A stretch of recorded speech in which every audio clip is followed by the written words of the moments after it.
미국 이스라엘과 전쟁 중인 이란이 사망한 최고 지도자 하메네이의 차남 모스타바를 새 지도자로 선출했습니다. 대미 강경파인 모스타바가 전면에 나서며 이란이 결사항전 의지를 밝힌 거라는 해석이 나오고 있습니다. 중동 상황을 마영삼 전 주 이스라엘 대사와 함께 짚어보겠습니다. 어서 오십시오. 안녕하세요. 안녕하십니까. 사실 지난 3일부터 모스타바가 선출됐다는 보도는 계속 나오긴 했습니다만 오늘 우리 시간으로 오늘 새벽에 처음으로 공식 발표를 했습니다. 항전 의지를 표출한 거다 이렇게 봐야 될까요? 네, 그런 측면이 있습니다. 지금 이란은 전쟁 상황입니다. 국민들을 전부 이제 통합을 하고 구심점이 필요한 그런 상황이고, 또 지휘 통제 체제를 확립을 해서 일사불란하게 전쟁을 수행해야 되는 이런 과제가 있기 때문에 오늘 이렇게 이제 공식적으로 발표를 했습니다.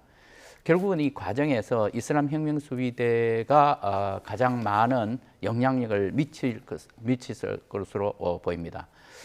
그렇다면은 결국은 이슬람 혁명 수비대가 자기들이 원하는 그런 성향의 사람, 그러니까 가장 강경한 인물을 이렇게 내세운 걸로 그렇게 보입니다. 그러니까 이렇게 강경한 사람이 나왔기 때문에 지금 현재 계속해서 이 사람이 선출이 되면은 우리가 인정하지 않겠다라는 메시지를 트럼프 대통령이 계속 보냈습니다. 예. 마찬가지로 이스라엘에서도 그랬고, 그렇게 하니까 지금 현재 앞으로 강대강 이 대결이 어느 정도 계속되지 않을까라는 그런 우려가 나오고 있는 것입니다. 예. 전임 최고 지도자인 아야톨라 하메네이는 생전에 세습에 대해서 부정적인 입장이었잖아요. 네. 그럼에도 지금 차남이 최고 지도자로 선출이 됐는데 이란 내 여론은 어떻습니까? 지금 현재 이 문제가 1979년에 그 샤 체제겠죠. 왕정 체제에서 완전히 이제 전복을 시키고 왕정 체제라고 하는 건 세습이지 않습니까? 예. 그 세습 체제를 완전히 전복을 시키고 이제 새로운 이제 공화 체제이면서 신정 체제로 이제 확립을 한 것입니다. 그러니까 지금 이 문제는 이 세습 체제가 되는 것이고, 또 일각에서는 전임 하메네이 최고 지도자가 세습은 곤란하다는 이런 입장도 밝힌 걸로 알려지고 있습니다. 그렇게 하니까 이 정통성의 문제가 이제 생길 겁니다.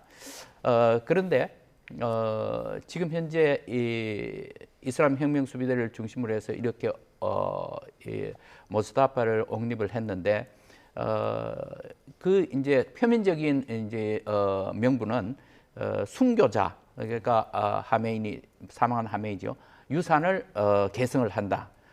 그리고 이 전시 상황에서 우리가 그 정신, 저항의 정신을 다시 일깨우자. 이런 이제 이유로 이렇게 선출을 한 것으로 그렇게 합니다. 그런데 지금 자유를 갈망하는 국민들, 이스라엘 국민들도 또 많이 있습니다. 예. 이 사람들한테는 상당히 큰 실망으로 여겨질 것입니다. 그럼에도 불구하고 지금은 전시 상황이고 위급한 상황이기 때문에 이 혁명 수비대를 중심으로 한 이 권력 기관에서 아마도 이 체제를 굳혀 나가는데 그렇게 큰 어려움이 없을 것 같습니다. 네, 트럼프 미 대통령은 하메네이의 아들은 받아들일 수 없다면서 선출이 되자마자 바로 참수작전에 들어갈 것처럼 얘기를 했는데, 선출이 되니까 또 어떻게 될지 지켜보자라고 말했거든요. 어떻게 대응할까요? 제가 생각에는 참수작전 이 문제에 있어서는 이스라엘의 입장이 있고 또 미국의 입장이 있을 것 같습니다. 이스라엘은 우리가 지난 2년간에 걸쳐서 전쟁을 하는 가운데서 하마스 지도자가 어떻게 되었고 또 헤즈볼라의 지도자가 어떻게 됐느냐, 제거를 하고 후임자가 있을 때 또 제거를 하고 이런 반복이 되었습니다. 그런 패턴이 여기도 적용되지 않을까. 지금 현재 이스라엘 쪽에서는 계속 그렇게 하겠다라고 천명을 하고 있습니다. 그래서 바로 그 작전을 계속할 가능성이 높아 보입니다. 그런데 미국의 지금 현재 트럼프 대통령으로서는 어제까지만 하더라도 우리는 받아들일 수 없다, 제거될 것이다 계속 얘기했지만은 지금 톤이 달라지고 있습니다. 그 말은 뭐냐면은 지금 이게 지금 현실로 이제 다가온 겁니다.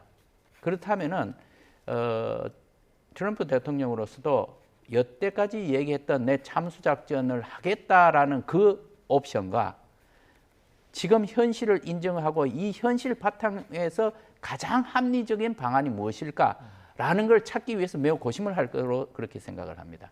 예. 지금 전황을 보면은 이스라엘이 이란에 있는 뭐 군사 시설뿐 아니라 수도 테헤란에 있는 연료 저장 시설 관련 시설들까지 지금 공격을 하고 있단 말이죠. 테헤란에서는 뭐 기름이 섞인 비까지 내렸다 이런 표현도 나왔다고 하던데 이렇게 이란의 핵심 인프라까지 공격하는 이유는 어떻게 보고 계십니까? 네타냐후 총리는 계속해서 언론에 나와서 하는 얘기가 이란의 정권 뿌리를 뽑겠다 이렇게 이제 얘기를 했습니다. 그래서 이것이 이루어질 때까지 계속 공격을 하겠다. 그러니까 강공이죠. 강공 정책을 계속 유지하겠다라고 그렇게 한 것입니다. 그래서 이것도 굉장히 위험한 작전이었는데 이렇게 시행을 하고 보니까 그 피해가 어마어마한 것입니다. 따라서 지금 현재 미국에서는 너무 지나친 게 아니냐라는 이런 이제 반응이 나왔다고 하지요.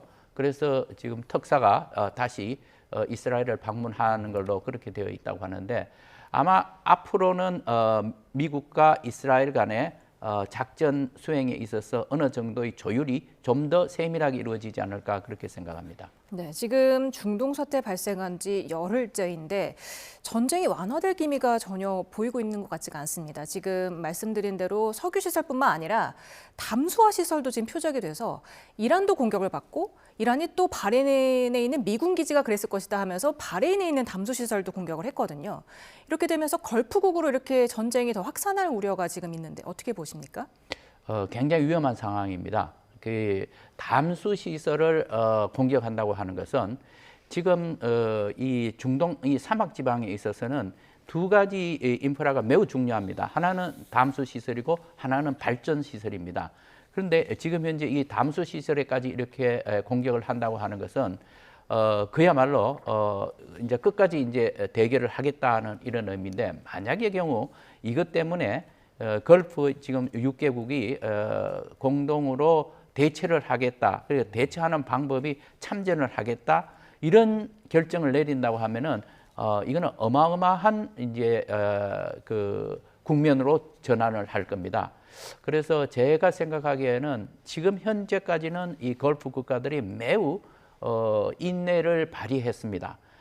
그런데 이제 그게 조금 더 지속되지 않을까 싶은데 만약의 경우 참전을 한다고 하는 것은 전쟁의 양상이 완전히 달라질 거로 봅니다. 예, 잠시 그 담수화 시설에 대해서 좀 더 여쭤보면은 중동 지역, 걸프 지역은 사막이 워낙 많아서 바닷물을 식용수로 바꾸는 이게 이 담수화 시설이 굉장히 중요한 거죠. 그렇습니다.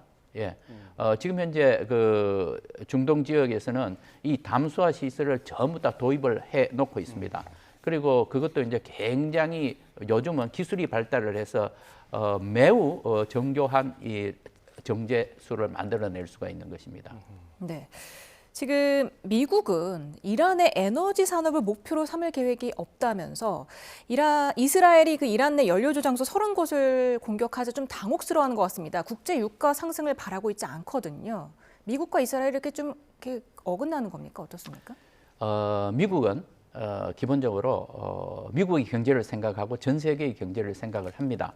그래서 그 부분에 있어서는 만약의 경우 이렇게 유류 저장소를 공격을 하는 경우에 유가가 뛰어오를 가능성이 매우 높습니다. 그리고 이 상징적인 의미가 있기 때문에 아마 여파가 굉장히 클 것으로 생각이 됩니다. 그래서 미국으로서는 그걸 이제 관리를 해야 되는 이런 의무도 있는 것입니다. 그런데 이제 한편으로 이스라엘의 경우에는 지금 현재 세계 경제를 생각하기보다는 이스라엘의 안보 또 지금 현재 이 전쟁의 수행에서 어떻게 하면 승진을 하느냐 또 세워놓았던 전쟁 목표를 어떻게 달성하느냐 거기에 굉장히 집착하고 있기 때문에 이런 현상이 나타나고 있는 것입니다. 예. 앞서 얘기했지만은 이란은 여전히 강경 모드고 미국은 좀 관리하고 싶어하는 측면이 보이는데 트럼프 대통령이 종전 시점에 대해서 질문을 받으니까 네타냐후 이스라엘 총리와 함께 정할 거라고 했단 말이죠. 이 배경은 어떻게 봐야 됩니까? 예, 지금 당연히 전쟁을 시작하기 전에 합동으로 서로 수기를 한 다음에 전쟁을 시작을 한 것입니다. 그러니까 굉장히 잘 서로 조율을 한 상태에서 전쟁을 시작한 것이지요. 마찬가지로 지금 당사국이 한쪽에서는 이란이지만 한쪽에서는 미국과 이스라엘입니다. 그러니까 당연히 이거는 종전 시점에 대해서는 협의를 해서 할 것으로 보입니다. 그런데 종전 시점과 관련해서는 이스라엘의 입장과 미국의 입장이 조금 다릅니다. 왜냐하면은 그 미국의 입장으로서는 트럼프 대통령이 국내 정치적으로 굉장히 불리한 상황에 있고 11월 지금 중간 선거를 앞두고 있기 때문에 어떻게 해서든지 이 전쟁이 오래 가는 것은 자신의 정치적인 손해를 감수할 수밖에 없는 그런 상황입니다. 따라서 어느 정도의 목표가 달성이 되면은 트럼프 대통령으로서는 이 종전 출구 전략으로 나가려고 할 겁니다. 그런데 한편으로 이스라엘의 경우에는 이게 많은 전문가들이 그렇게 이야기하죠. 이 전쟁은 지금 핵 문제 때문에 일어났고 그런데 일어나고 보니까 또 이것은 국내 정치적으로 네타냐후 총리한테 상당한 도움이 되고 있다. 이렇게 이제 얘기를 하고 있습니다. 그래서 그런 측면에서 본다면은 네타냐후 총리는 이 전쟁이 빨리 끝나는 것보다는 그대로 긴장 상태를 가지고 가는 것이 낫지 않겠느냐라고 판단할 수 있습니다. 10월 달에 이스라엘에 총선이 있습니다. 그래서 그때까지 어떤 긴장을 끌고 갈 수 없을까라는 그런 구상을 하고 있다라는 이런 지적들이 있습니다. 따라서 제가 보기에는 이 두 네타냐후 총리와 트럼프 대통령이 상의를 해서 종전 시점을 정할 것인데 제가 생각하기에는 이것은 지금 트럼프 대통령한테 매우 겁박한 그 국내 정치적인 요소가 되는 것입니다. 따라서 두 사람이 상의를 하는 경우에 결국은 트럼프 대통령의 의지대로 가지 않을까 그렇게 생각을 합니다. 네, 사실 지상군 투입도 장기화에 굉장히 중요한 요소가 될 텐데 트럼프 미 대통령이 지난 5일에는 쿠르드족 참전에 전적으로 찬성한다고 했다가 이틀 만에 이미 전쟁은 충분히 복잡하다, 참전을 원치 않는다라고 말을 바꿨거든요. 이건 어떤 배경이라고 보십니까? 쿠르드 민병대의 참전 문제는 매우 민감한 사안입니다. 왜냐하면은 이 쿠르드 민병대라는 이 조직이 지금 현재 산재에 있는 나라들, 예를 들면 시리아에서부터 시작해서 터키에 시리아, 이라크, 이란 나라들에 퍼져서 살고 있죠. 그런데 이 쿠르드족들이 항상 자치를 원하고 또 궁극적으로는 국가를 수립을 하려고 하는 것입니다.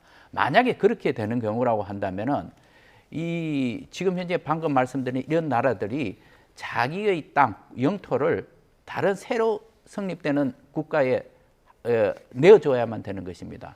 그러니까 그것보다도 더 민감한 사항이 없는 겁니다. 따라서 지금 현재 트럼프 대통령으로서는 터키의 도움도 받아야 되고 나토 국가입니다. 그리고 시리아, 이라크의 도움을 다 받아야 되는 이런 상황에서 이